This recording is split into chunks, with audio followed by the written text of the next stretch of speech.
नमस्कार, मैं हूं तनिष्का चौरसिया और आप देख रहे हैं एलआर न्यूज। चलिए जानते हैं कुछ खास खबरें। ये आम आदमी पार्टी हमारे ही सामने पैदा हुई और हमारे ही सामने समाप्त हुई। ये पार्टी अब समाप्त हो रही है, समाप्त हो गई। कांग्रेस और उनके गठबंधन ना होने की वजह से कांग्रेस ने आपके उसमें सेंध लगा दी और इसकी वजह से बीजेपी वहां पर सरकार बना पाई। देखिए, एक समय था दिल्ली के अंदर भारतीय जनता पार्टी और कांग्रेस होती थी, और जो आम आदमी का उदय हुआ दिल्ली के अंदर, अन्ना आंदोलन के सहारे ये पार्टी दिल्ली के राजनीति में घुसी और ये बिजली का तार काटना और छोटी छोटी घटनाएं करना, तब कांग्रेस समझती थी कि ये बीजेपी का नुकसान कर रही है और बीजेपी समझती थी कि ये कांग्रेस का नुकसान कर रही है। तो 2 बार इनको मुख्यमंत्री बनने का मौका मिला। अब अगर ये आरोप लगाते हैं कि कांग्रेस ने न लड़ती तो ये न लड़ते तो कितना अच्छा होता, कांग्रेस का मुकाबला होता और बढ़िया हो जाता। ये आम आदमी पार्टी हमारे ही सामने पैदा हुई और हमारे ही सामने समाप्त होगी। ये पार्टी अब समाप्त हो रही है, समाप्त हो गई। जैसे अभी आपने प्रश्न किया था कि मायावती जी दिल्ली की सारी सीटों पर उन्होंने चुनाव लड़ाया था, जमानत जब्त हो गई। 68 सीटों पर जमानत जब्त, 68 सीटों पर जमानत जब्त हो गई। ऐसे आप आने वाले समय में देखेंगे कि आम आदमी की जमानत जब्त होगी और आने वाले समय में कांग्रेस और भाजपा की लड़ाई होगी। तो क्या लगता है अब मायावती का वजूद खत्म माना जाए क्या, जिस तरीके से वहां पर 68 सीटों पर उनकी जमानत जब्त हुई? दिल्ली के अंदर आप कह सकते हैं, दिल्ली के अंदर आप कह सकते हैं। दिल्ली के अंदर उनका पहले भी कभी नहीं था, दिल्ली के अंदर कभी नहीं था। अच्छा, तो ये मानते हैं आप कि क्या वॉकओवर दे दिया कांग्रेस पार्टी ने वहां पर लड़के? क्योंकि अगर वो आपका क्या कांग्रेस पार्टी जो है सबसे पुरानी पार्टी है, अंग्रेजों के द्वारा बनाई गई पार्टी है, क्या उस पार्टी को समाप्त कर दे कांग्रेस? कह दे कि अब हम जहां आम आदमी पार्टी लड़ेगी वहां हम चुनाव नहीं लड़ेंगे? अब परसेंटेज की लड़ाई है। आज भी कांग्रेस बीजेपी के बाद दूसरे नंबर पर है देश में श्रीमान जी, और आने वाले समय में कांग्रेस और बीजेपी का ही मुकाबला होगा। गठबंधन कहाँ इंडिया गठबंधन, कौन सा गठबंधन?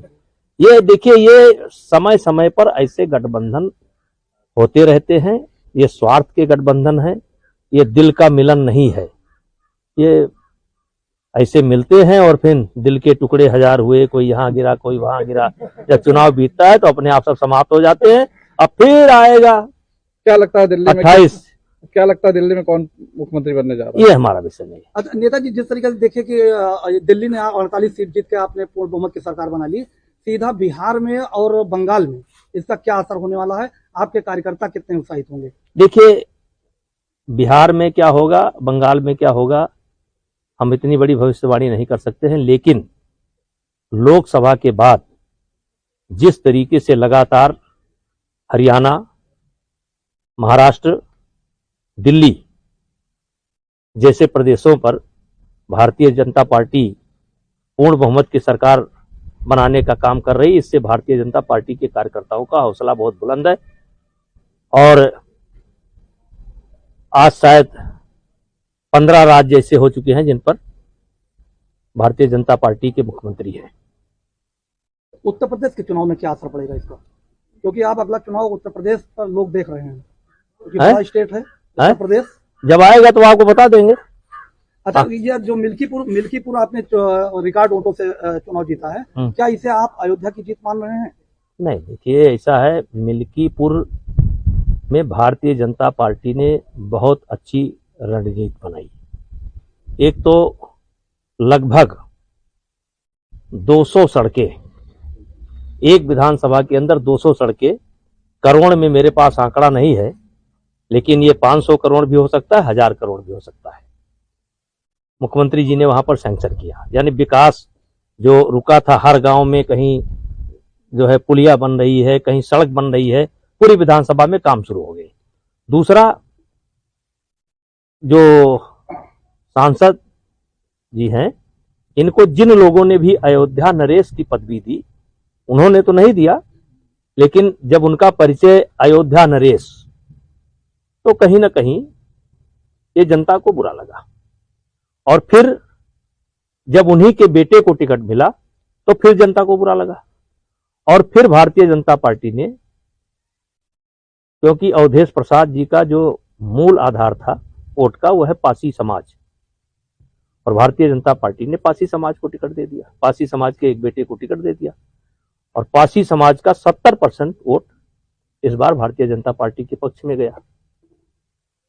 और जो भारतीय जनता पार्टी वाले थे वो जले भुने पहले से बैठे थे।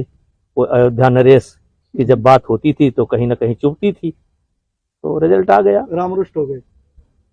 अब राम रुष्ट हुए कौन हुए, लेकिन रणनीति बहुत अच्छी थी। आज के लिए इतना ही। बाकी की तमाम खबरें जानने के लिए बने रहें एलआर न्यूज के साथ।